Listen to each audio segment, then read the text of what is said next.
The neighborhood of Silver Pines had always been quiet, a place where families felt safe, children played freely, and residents prided themselves on their well-kept lawns and neatly painted fences. Tucked into the corner of this suburban haven lived Ethan, a young professional who had recently bought his first home. For him, this house wasn't just a property, it was a fresh start, a chance to settle into stability after years of renting cramped apartments. And most importantly, it was a home for Bella, his loyal golden retriever. Bella had been with Ethan since his college days, a constant companion through difficult exams, late-night study sessions, and the loneliness of living far from family. Now, in Silver Pines, Bella had space to run in the yard, space to stretch her legs during long walks, and a peaceful community to call home.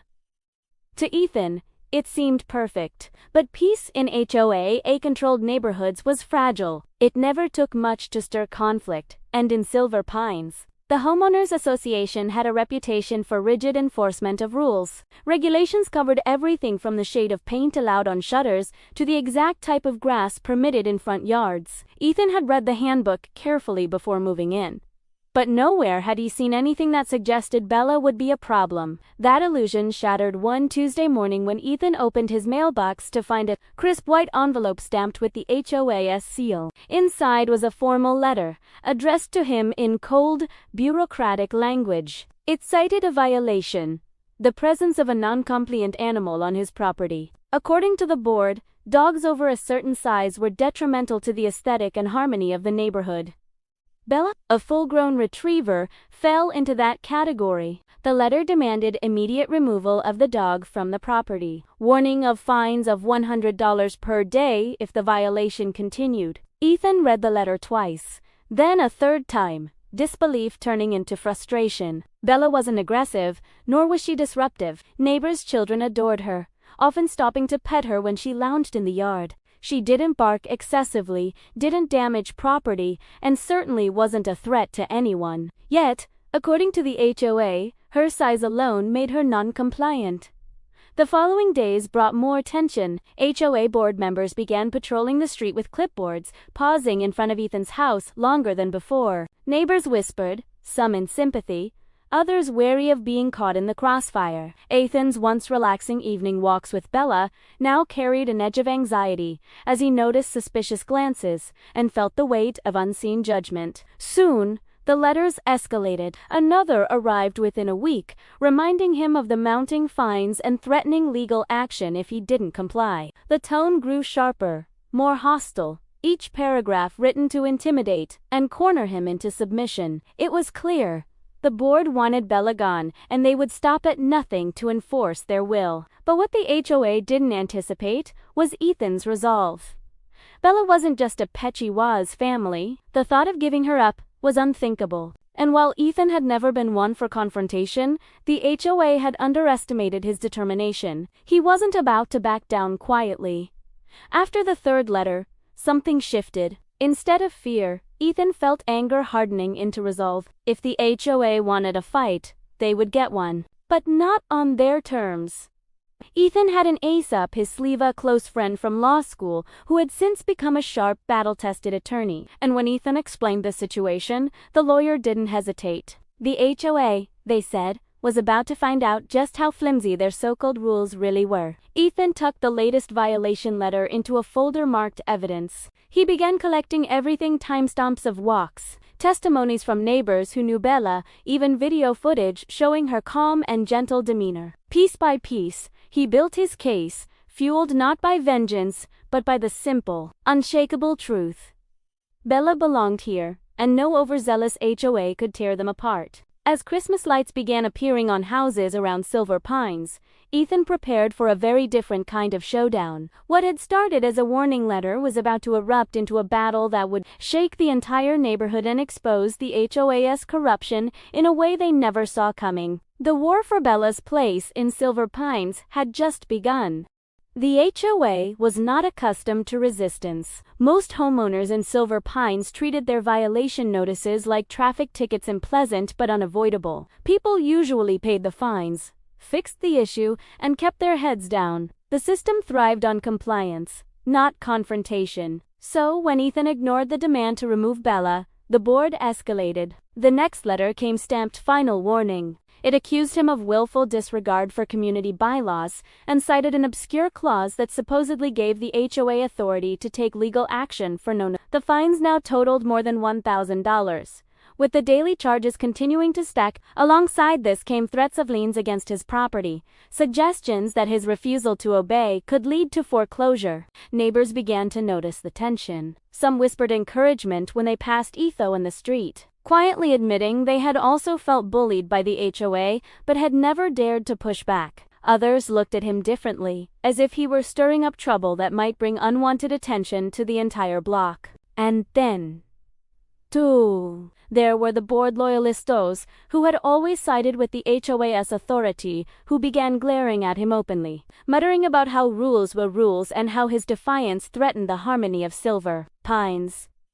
Despite the mounting pressure, Ethan stayed calm. Behind the scenes, his lawyer friend was already dissecting the HOA's bylaws, page by page, clause by clause. What they discovered was shocking. To rule about noncompliant animals was buried in an outdated section of the handbook that had never been properly ratified. It was vague, inconsistent, and contradicted by more recent HOA policies that permitted pets without size restrictions. In other words, the HOA had no solid ground to stand on. They were bluffing, banking on intimidation. Still, that didn't stop the board from flexing what power they thought they had. Board members began showing up unannounced, knocking on Ethan's door, peering into his yard, and photographing Bella as if collecting evidence of a crime. It wasn't just enforcement, it was harassment. Ethan documented everything, filming encounters, saving emails, and logging every visit in meticulous detail. Each note became another piece of ammunition for the legal battle to come. But things escalated further when one board member,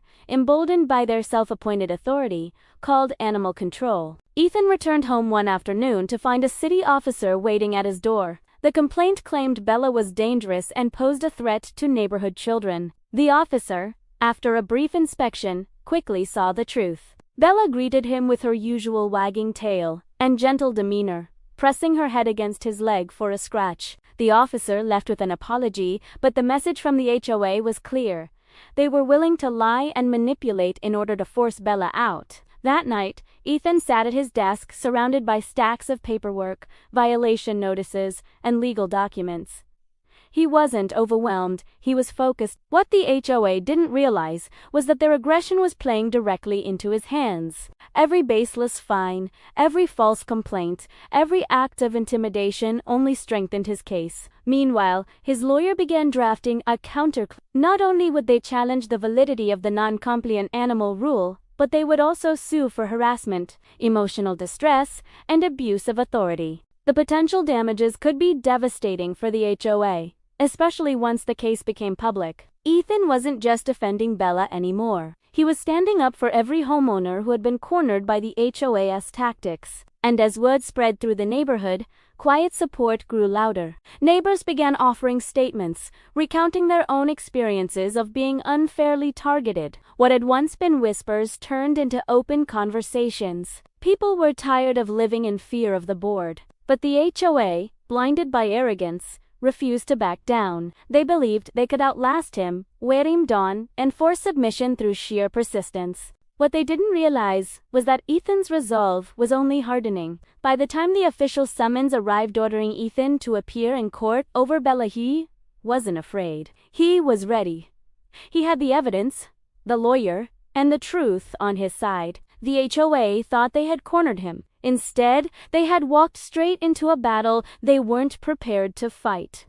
The lawsuit shook the calm of Silver Pines like thunder on a clear day. It was one thing for the HOA to send violation letters and issue fines, but dragging a homeowner into court was a step that unsettled everyone. The board framed it as a necessary measure, insisting they were protecting community standards, but most neighbors saw it for what it was, an act of control, fueled by arrogance. For Ethan, the summons was no surprise. He had been preparing for this moment since the first letter arrived. His lawyer had already assembled a thick binder of evidence, photos of Bella peacefully lounging in the yard, testimonies from neighbors, and a full breakdown of the HOA's contradictory policies. Each page told a story of an organization abusing its power, and together they painted a picture the board would struggle to defend.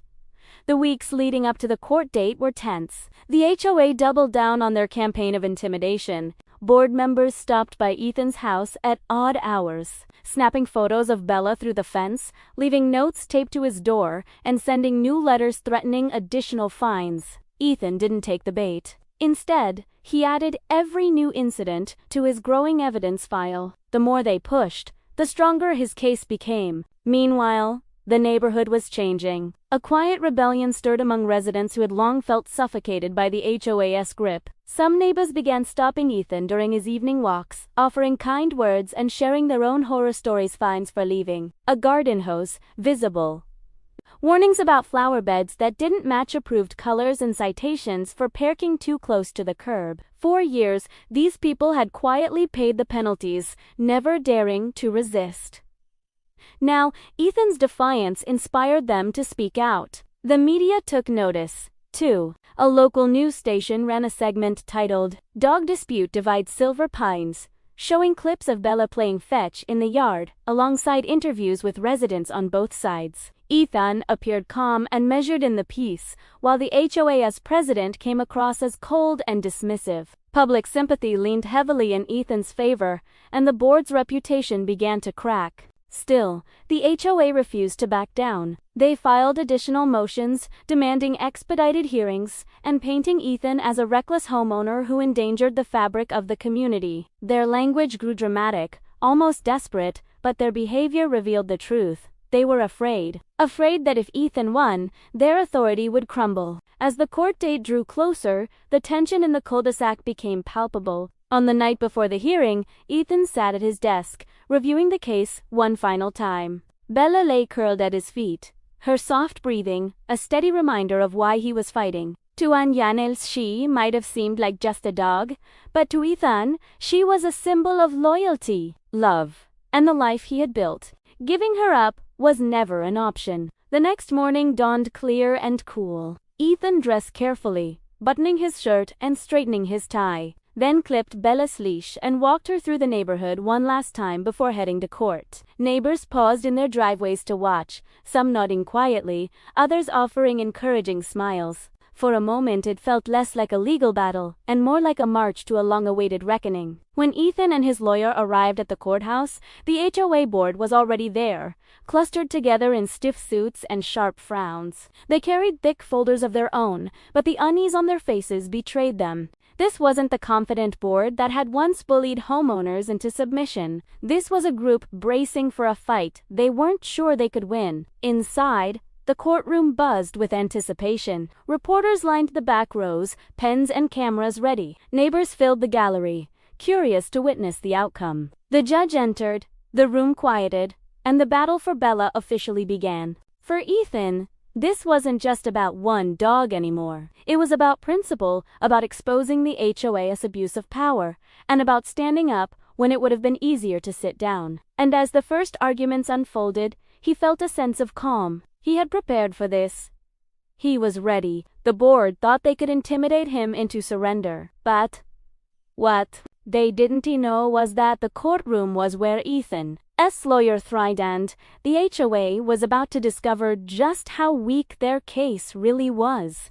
The courtroom air was tense, a silence heavy enough to make even the sound of shuffling papers feel loud. The HOA's attorney opened first, speaking with exaggerated confidence, weaving a narrative about Ethan's deliberate violation and the serious risks posed by Bella. They leaned on the outdated clause about non-compliant animals, waving the HOA handbook like it was scripture, claiming their bylaws were unassailable. At first glance, the performance was polished, but as Ethan's lawyer sat listening, an almost imperceptible smile tugged at the corner of their mouth. They had seen this strategy before, overwhelmed the courtroom with legal jargon, banking on intimidation and confusion. The problem for the HOA was simple this time.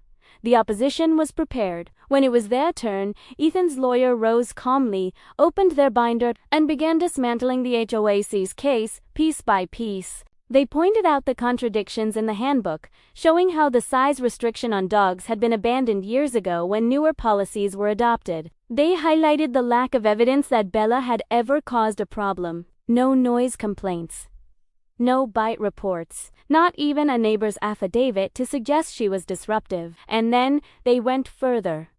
Ethan's lawyer introduced documentation of the HOAS harassment campaign, the letters, the late-night visits, the photos taken without permission, the baseless call to animal control. Each piece was presented with quiet precision, not dramatized, but methodical. What had started as the HOAS attempt to paint Ethan as defiant now flipped the script entirely. The board began to look less like enforcers of rules and more like aggressors abusing their power. The judge took notes steadily, occasionally pausing to ask the HOA's attorney pointed questions. Each time, the answers grew sharper. The cracks in their argument widened with every exchange. In the gallery, neighbors watched intently. Some whispered, others nodded, and a few smirked when the HOA's contradictions became obvious. The tide of public opinion had already turned, but now the legal tide was shifting as well. The tension spiked when Ethan's lawyer called witnesses. One by one, neighbors took the stand to testify. A mother spoke about how her children adored Bella, describing her as gentle and affectionate. An elderly neighbor explained that Bella often kept him company on his evening walks, and he'd never once felt unsafe. Another homeowner revealed their own experiences of being harassed by the HOA for trivial reasons, showing a pattern of intimidation far beyond Ethan's case. The HOA's attorney tried to cross-examine, but the more they pushed, the more sympathetic the witnesses became. The courtroom was no longer buying the image of Bella as a dangerous animal. She was clearly beloved, clearly harmless, and clearly targeted for reasons that had little to do with community safety. By the time Ethan's lawyer presented closing arguments, the story was undeniable.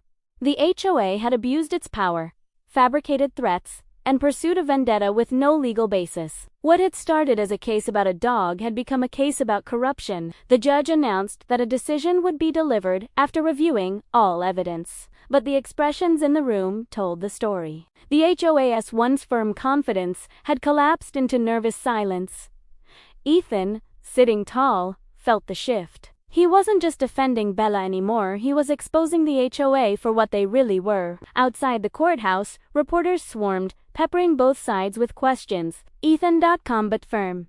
Simply said he trusted the legal process. The HOA board members, on the other hand, dodged cameras, faces drawn tight with worry.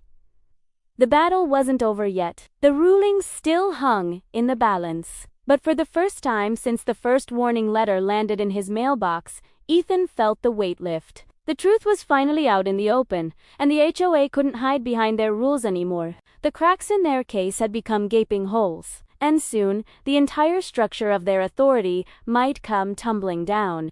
The day of the ruling arrived with the same weight as a storm brewing on the horizon. Silver Pines held its collective breath, waiting to see whether the HOA's authority would be reinforced or shattered. Inside the courthouse, the judge's bench loomed over the room, the gallery packed with curious neighbors, reporters, and even residents from other HOA-controlled neighborhoods who had followed the story. For many, it had become more than a dispute over a dog. It was a referendum on the power of homeowner associations and whether they could dictate the most personal aspects of residents' lives. Ethan sat calmly, Bella's leash looped gently in his hand. She wasn't allowed in the courtroom, of course, but her presence lingered in everyone's mind. His lawyer rested a hand on the thick binder of evidence, their expression composed but sharp, ready for whatever came. Across the aisle, the HOA's attorney shuffled nervously through a stack of papers, while the board members whispered among themselves, their confidence drained away. The judge began speaking, their voice steady, deliberate, and firm. They acknowledged the arguments presented by both sides, but wasted no time dissecting the heart of the matter. The HOA's bylaw concerning noncompliant animals, they explained, was outdated, poorly worded, and unenforceable under state law. The attempt to use it as grounds for Bella's removal was not only invalid, but a gross misapplication of authority. The gallery shifted with murmurs as the judge continued. They cited the testimony of neighbors, the lack of credible complaints, and the evidence of harassment Ethan had endured. The late-night visits, the unwarranted photos, the baseless call to animal control. painted a picture of an HOA acting far outside the scope of its duty. Then came the words Ethan had waited months to hear. The case against him was dismissed, with prejudice, meaning the HOA could not bring the same claims again. Not only was Bella allowed to remain, but the fines levied against Ethan were nullified. More than that, the HOA was ordered to cover Ethan's legal fees and compensate him for emotional distress caused by their harassment. The decision landed like a hammer strike. Gasps rippled through the courtroom, followed by a quiet buzz of disbelief. Some neighbors smiled openly. A few even clapped before being hushed. Ethan sat motionless for a moment, letting the words sink in. The fight was over. Bella was safe. Justice had been served. Across the aisle, the HOA board members were pale, stiff, and silent. Their attorneys scribbled frantically, already trying to salvage what was left of their credibility. But there was no spinning this outcome. They had lost decisively. Their tactics exposed, their authority weakened. Outside the courthouse, the reaction was immediate. Reporters swarmed Ethan, asking how he felt, what he planned to do next, what this victory meant. He kept his words simple, thanking his lawyer, his supportive neighbors, and emphasizing that Bella was more than a pet, she was family. His calm, dignified stance only fueled the public's admiration. The HOA, meanwhile, faced a storm. Local news outlets painted them as bullies who had wasted community funds on a petty vendetta. Residents demanded answers, questioning why their dues had been spent on legal fees for a case that was doomed from the start. The board's once a solid foundation began to crumble under the weight of resentment and ridicule. That evening, Ethan sat on his porch as Bella curled up at his feet. The neighborhood felt different, lighter, freer, as though a shadow had been lifted. Neighbors stopped by to congratulate him, some bringing treats for Bella, others expressing gratitude for standing up when they never could. For Ethan, the victory wasn't just personal. It was symbolic. He had proven that the HOA was intouchable, that their rules could be challenged, and that no one had to surrender blindly to intimidation. Silver Pines would never be the same again. But while the verdict had brought justice, the story wasn't finished. The HOA's reputation was in ruins. The community was divided, and the fallout from their defeat was only beginning to unfold. The war had been won, but the aftermath was about to reshape Silver Pines forever.